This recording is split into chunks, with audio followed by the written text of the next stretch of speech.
سرے محفل کرم اتنا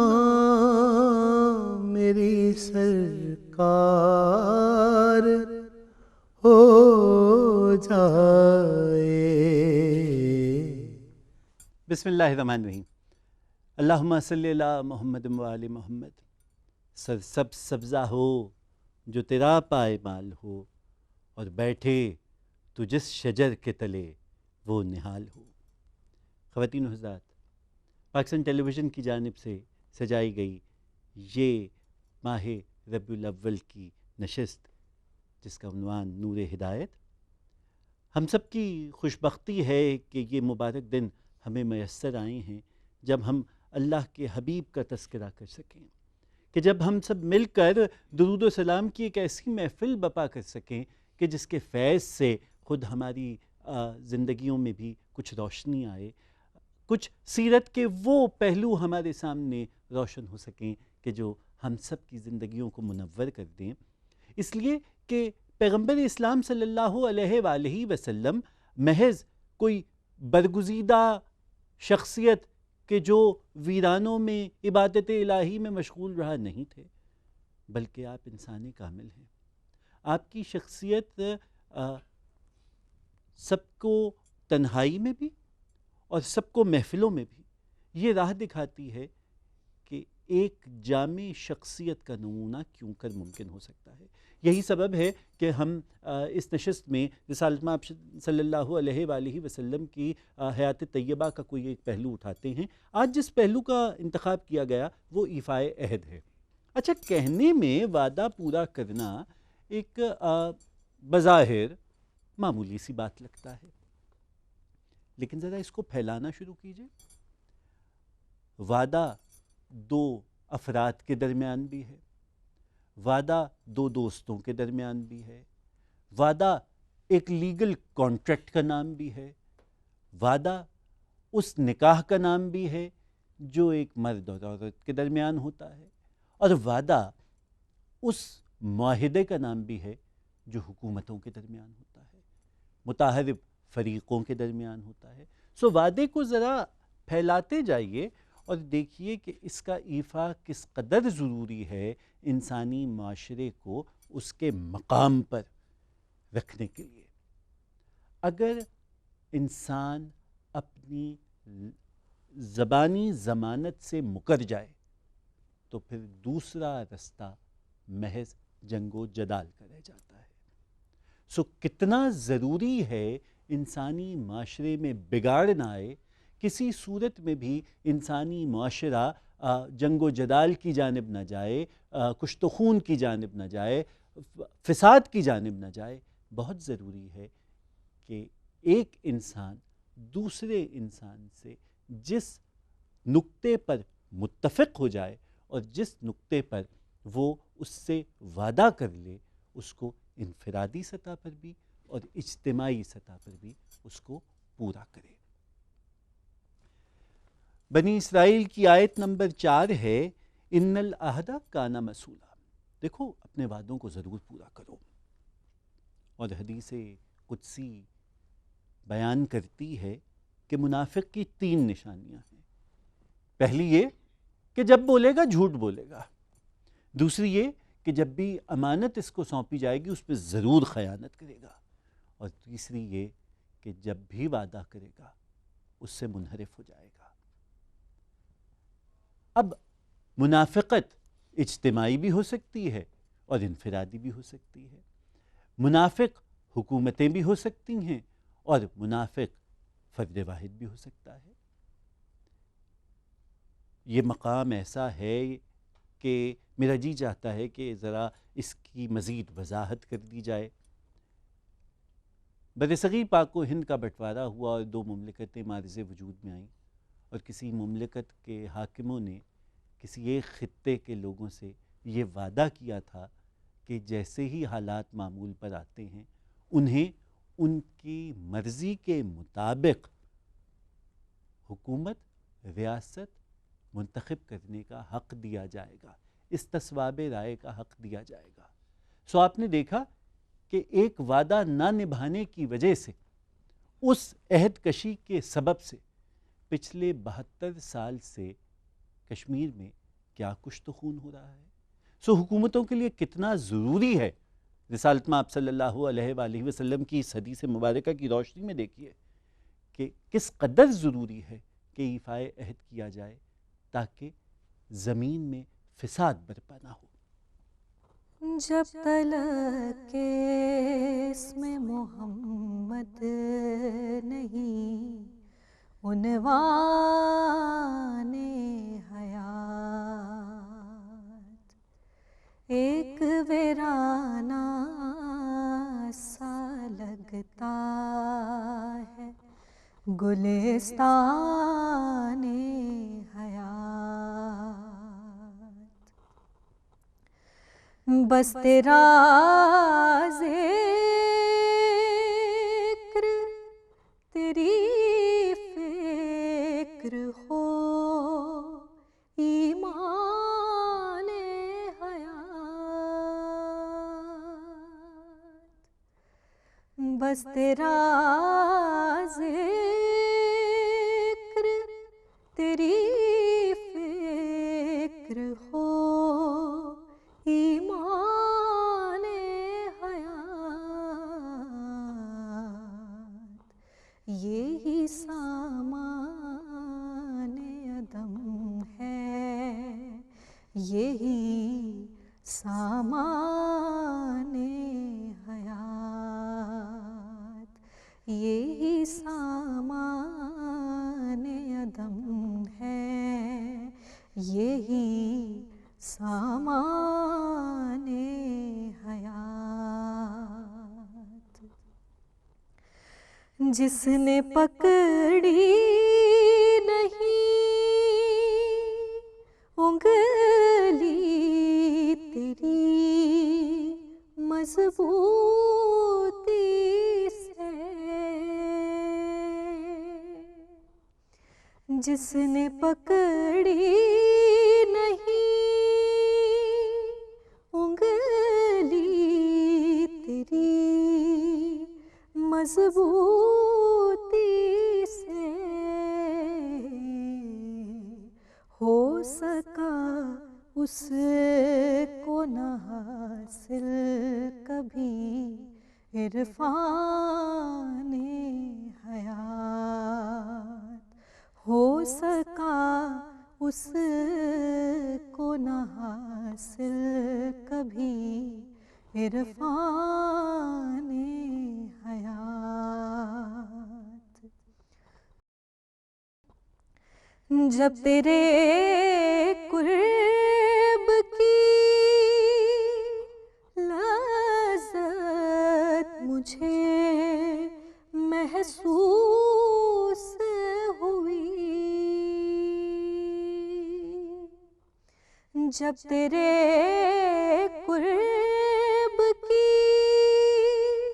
لذت مجھے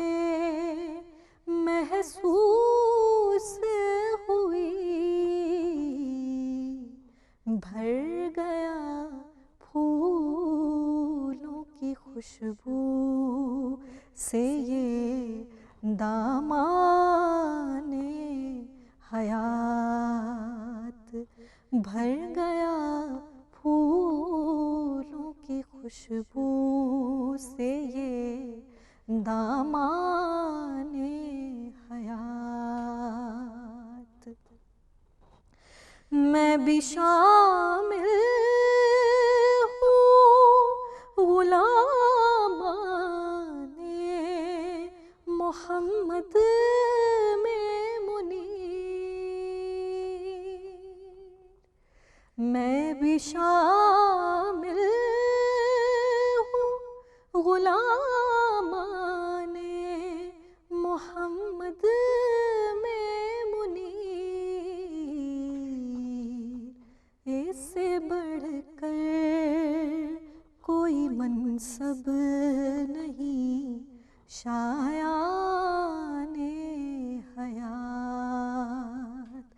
جب تلک اسم محمد نہیں عنوان حیات ایک ویرانہ سا لگتا ہے گلستان حیات۔ ہر بار میں آپ کے لیے کچھ واقعات لے کے آتا ہوں. میرے پاس 2 واقعے آج ہیں. پہلا واقعہ ابو جندل صاحب کا ہے. حضرت ابو جندل رضی اللہ تعالیٰ عنہ مسلمان ہو گئے تھے اور مکے میں موجود تھے. اس جرم کی پاداش میں خود ان کے والد نے ان پہ جس قدر مظالم کے پہاڑ توڑے تھے اس کا اندازہ آپ ان کے واقعے سے لگا سکتے ہیں. آپ جانتے ہیں کہ رسالت مآب صلی اللہ علیہ وآلہ وسلم کا جی ہمیشہ اس طرف مائل رہتا تھا کہ آپ بیت اللہ کی زیارت کر پائیں، بھلے عمرہ ہو سکے بھلے حج ہو سکے، لیکن ہجرت کے بعد یہ ممکن رہا نہیں تھا. سو پھر یہ ہوا کہ آپ 1400 اصحاب کو لے کر مکے کی جانب روانہ ہوئے. مکے کے باہر ایک مقام پر آپ نے قیام کیا اور قریش کے سرداروں کو پیام بھیجا کہ میں آ رہا ہوں. اور آپ جانتے ہیں کہ اسی وجہ سے صلح حدیبیہ کا واقعہ ہوا کہ جس کو قرآن کریم نے مسلمانوں کے لیے فتح مبین کہا. اس کی ایک شق یہ تھی کہ اگر اہل مدینہ کا کوئی شخص مکہ چلا جائے گا تو اس کی مرضی ہے وہ واپس آئے یا نہ آئے، اور اہل مکہ پر کسی قسم کا یہ بوجھ نہیں ہوگا کہ وہ اس شخص کو واپس کریں. لیکن اگر اہل مکہ کا کوئی آدمی مدینہ چلا گیا تو پھر اہل مدینہ پابند ہیں کہ اسے مانگے جانے پر واپس کرتے ہیں. بظاہر یہ بڑی کڑی شرط تھی، لیکن اللہ کے رسول کی نگاہ ناز بہت دور تک دیکھ رہی تھی، اور آپ یہ جانتے تھے کہ خود اسی صلح حدیبیہ کے نتیجے میں معاملہ فتح مکہ تک جائے گا. آپ نے قبول فرمایا. اسی دوران میں حضرت ابو جندل رضی اللہ تعالیٰ عنہ کسی نہ کسی طرح سے مکہ سے فرار ہو کر مدینہ پہنچ گئے، اور آپ کی حالت یہ تھی کہ آپ کی ایڑیوں سے خون رس رہا تھا، آپ کے پاؤں میں بیڑیاں تھیں، آپ کا لباس تار تار تھا، اور آپ کے جسم پہ مارے جانے والے کوڑوں کے اور جو ان کو جلایا گیا تھا ان داغوں کے نشان بڑے نمایاں تھے. ان کی حالت دیکھ کر اصحاب کرام میں غم و غصے کی لہر دوڑ گئی، اور یہ آوازیں برملا اٹھنے لگیں کہ جندل کے ساتھ جو ظلم ہوا ہے اس کا نہ صرف بدلہ لیا جائے بلکہ ہمیں ابو جندل کی نصرت کرنی چاہیے اور اس کو پناہ دینی چاہیے. یہ اللہ کے رسول کا کمال ہے کہ چونکہ وعدہ کر لیا ہے، اور یہ وعدہ محض 2 افراد کے درمیان نہیں ہوا ہے بلکہ 2 حکومتوں کے درمیان ہوا ہے، 2 کمیونٹیز کے درمیان ہوا ہے. اور اس معاہدے کی بنیاد پر ایک طویل عرصے کے بعد اہل مدینہ کو امن میسر آیا ہے، اور سلطنت مدینہ اپنی جڑوں کو مضبوط کر رہی ہے، اور ساتھ ہی ساتھ پیام حق پھیل رہا ہے. سو وعدے کا ایفا بہت ضروری ہے. رسالت مآب صلی اللہ علیہ وآلہ وسلم نے حضرت ابو جندل کے حق میں دعا کی اور ان سے کہا، ابو جندل یہ وقت ہے کہ جب مسلمان یہ دکھائیں کہ جو وعدہ کرتے ہیں اس سے پھرتے نہیں ہیں. سرے محفل کرم اتنا میری سرکار ہو جائے، سرے محفل کرم اتنا میری سرکار ہو جائے.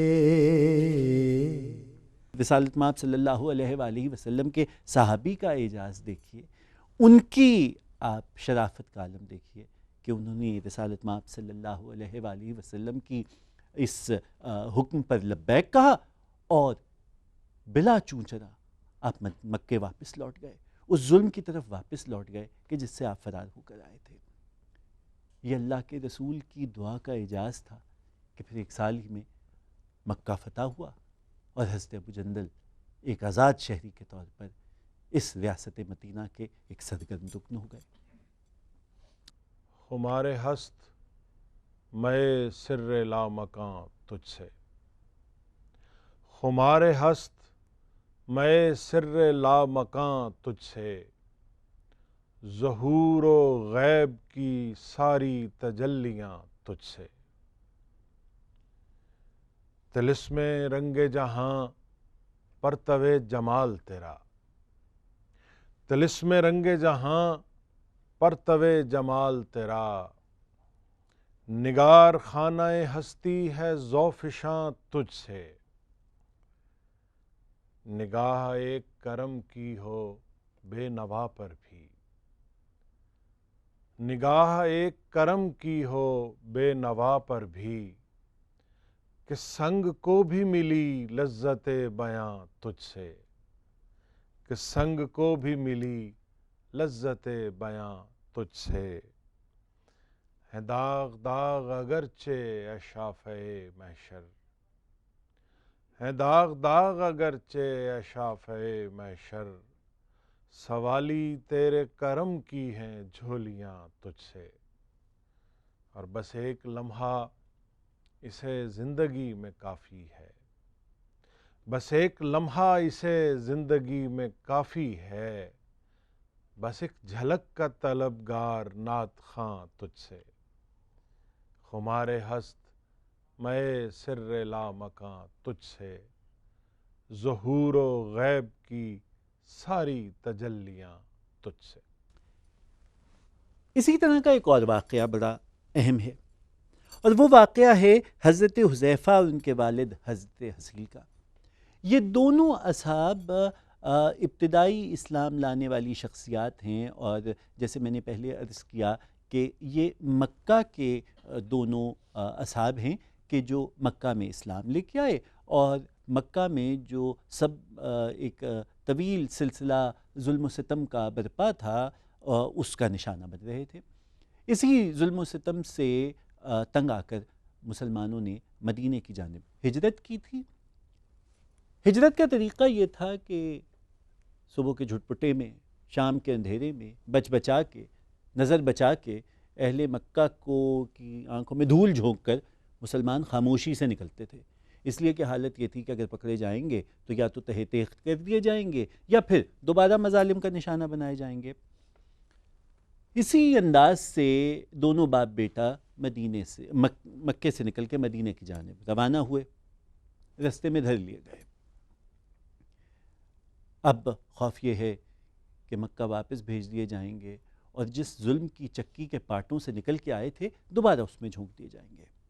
سو پہلے تو حضرت حصیل نے اہل مکہ کو یہ لالچ دیا کہ دیکھو میں اپنی جتنا ریوڑ چھوڑ آیا ہوں، جو اپنا مال و اسباب چھوڑ آیا ہوں، جو اپنا مکان چھوڑ آیا ہوں، وہ سب تم لے لو۔ تو کفار مکہ کے جن کا تمام تر مطمع نظر دنیا کے جاہ و جلال ہے، مال و ہوس جن کا مطمع نظر ہے، سو وہ سب سے پہلے تو اس ہوس مال میں مبتلا ہو گئے، اور کہنے لگے کہ حصیل اس کے ساتھ کچھ اور بھی ہمیں چاہیے ہوگا۔ سو دونوں باپ بیٹا نے اہل مکہ سے یہ وعدہ کیا کہ اگر کبھی ایسا موقع آتا ہے کہ اہل مدینہ اور اہل مکہ کے درمیان کوئی تصادم ہوتا ہے تو یہ باپ بیٹا اس میں شرکت نہیں کریں گے، اور کسی صورت میں بھی اہل مکہ کے خلاف تلوار نہیں اٹھائیں گے۔ چھوڑ دیے گئے، مدینے پہنچ گئے، خدمت رسالت مآب صلی اللہ علیہ وآلہ وسلم میں پیش ہوئے، ان کا استقبال ہوا، انبساط ہوا، خوشی کا اظہار ہوا۔ گفتگو کے دوران انہوں نے رسالت مآب صلی اللہ علیہ وآلہ وسلم کو یہ واقعہ سنا دیا۔ کچھ عرصے بعد، سال بھر کی بات ہے، اہل مکہ حملہ آور ہوئے، جنگ بدر ہے، مسلمانوں پہ بے سر و سامانی کا عالم ہے، نہ اسلحہ ہے نہ نفری ہے۔ سو دونوں باپ بیٹا اسلام کے مجاہد ہیں، دل میں ایمان کی شمع فروزاں ہے اور ہر صورت میں رسالت مآب صلی اللہ علیہ وآلہ وسلم کی نصرت کرنا چاہتے ہیں، سو اللہ کے سپاہی بن کے حاضر ہو گئے۔ رسالت مآب صلی اللہ علیہ وآلہ وسلم نے حصیل پر اور حذیفہ پہ نگاہ کی اور کہا مجھے معلوم ہے کہ اس وقت ہمیں افراد کی کمی درپیش ہے، ہم بہت مشکل صورتحال میں ہیں، لیکن کیا تم دونوں یہ وعدہ کر کے نہیں آئے تھے کہ تم اہل مکہ کے خلاف تلوار نہیں اٹھاؤ گے؟ تو اب کیسے ممکن ہے کہ جب ہم دعوت حق کے لیے، پروردگار عالم کی نصرت کے لیے میدان میں جا رہے ہیں تو اتنے مبارک کام کی ابتدا ہم عہد شکنی سے کریں؟ سو تم دونوں نہیں جاؤ گے۔ خواتین و حضرات، یہ ہے ریاست کا وعدہ پورا کرنا، یہ ہے حکمران کا ایفائے عہد، یہ ہے ایک مصلح کا ایفائے عہد۔ جب تک آپ اپنی تحریک کی بنیاد موریلٹی پر نہیں رکھیں گے، ان اخلاقی تقاضوں پہ نہیں رکھیں گے کہ جن کی وجہ سے ایک روشن خیال معاشرہ معرض وجود میں آتا ہے، آپ کی تحریک کامیاب نہیں ہوگی۔ یہی وجہ ہے کہ نہ تو ان 313 کی بے مثل شجاعت کی وجہ سے اسلام کو غلبہ حاصل ہوا، اور نہ ہی کسی اور جنگ کی بنیاد پہ آپ کہہ سکتے ہیں، اس لیے کہ اسلام تلوار کے زور پہ نہیں بلکہ رسالت مآب صلی اللہ علیہ وآلہ وسلم کی یہ جو خوبصورت ترین تعلیم ہے، وعدہ نہ توڑنا، درست آواز میں مت بولنا، کسی کو تکلیف نہ دینا، صبر و رضا کا دامن ہاتھ سے نہ چھوڑنا، یہ وہ ریاست کے خد و خال ہیں، یہ وہ انفرادی کوالٹیز ہیں کہ جنہیں رسالت مآب صلی اللہ علیہ وآلہ وسلم نے ریاست مدینہ کے بطن میں رکھ دیا۔ سو ایک اخلاقی ریاست وجود میں آئی، اور وہ اخلاقی ریاست وہ ہے کہ جو کسی طور وعدہ نہیں توڑتی۔ خواتین و حضرات، ایک وعدہ اور بھی ہے، اور اس وعدے کا نام ہے وعدہ الست۔ آپ اور میری روحوں نے پروردگار عالم سے بھی ایک وعدہ کیا تھا، قرآن کریم نے اسے ہمیں بارہا یاد کرایا ہے۔ رسالت مآب صلی اللہ علیہ وآلہ وسلم کی تمام تعلیمات بھی جب آپ سے یہ کہتی ہیں کہ وعدہ نہ توڑنا، تو در حقیقت آپ کو اور مجھے یاد کراتی ہیں کہ ہم دونوں کی روحوں نے پروردگار سے یہ وعدہ کیا تھا کہ ہم دین حق کی نصرت کریں گے اور دنیا میں فساد برپا نہیں کریں گے، اور زمین کو امن و آشتی سے بھر دیں گے، اور پروردگار عالم کے دیے گئے دین کا بول بالا کریں گے، اور اس دین کا بول بالا محض عبادات سے نہیں ہوگا بلکہ ہمارے معاملات سے ہوگا۔ اجازت دیجیے، خدا حافظ۔ دل و نگاہ کی دنیا نئی نئی ہوئی ہے، دل و نگاہ کی دنیا نئی نئی ہوئی ہے، درود پڑھتے ہی ایک ایسی روشنی ہوئی ہے، درود پڑھتے ہی ایک ایسی روشنی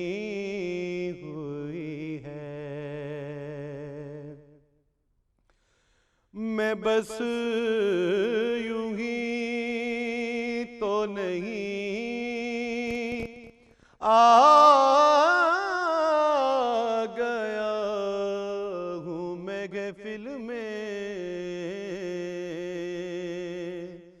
میں بس یوں ہی تو نہیں آ گیا ہوں محفل میں، کہیں سے اذن ملا گئے تو حاضری ہوئی ہے، کہیں سے اذن ملا گئے تو حاضری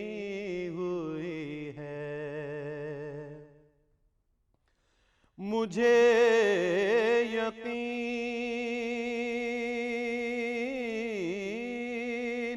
ہے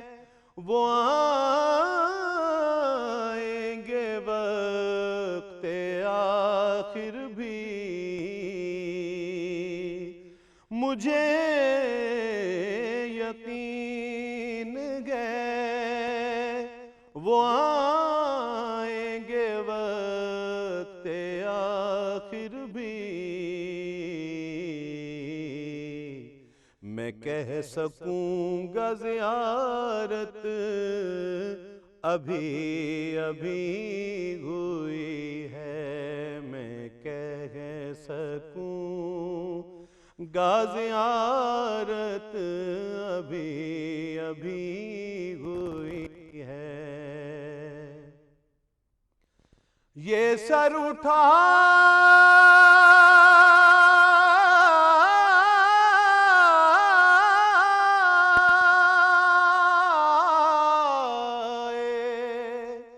جو میں جا رہا ہوں جانب خلد، یہ سر اٹھائے جو میں جا رہا ہوں جانب خلد، میرے لیے میرے آقا نے بات کی ہوئی ہے، میرے لیے میرے آقا نے بات کی ہوئی ہے۔ بے یقینی کی فضا کہتی ہے کہ غم ہے ہم ہیں، بے یقینی کی فضا کہتی ہے کہ غم ہے ہم ہیں، اور دل کو ڈھارس کوئی دیتا ہے کہ ہم ہیں میرے لیے میرے آقا نے بات کی ہوئی ہے، میرے لیے میرے آقا نے بات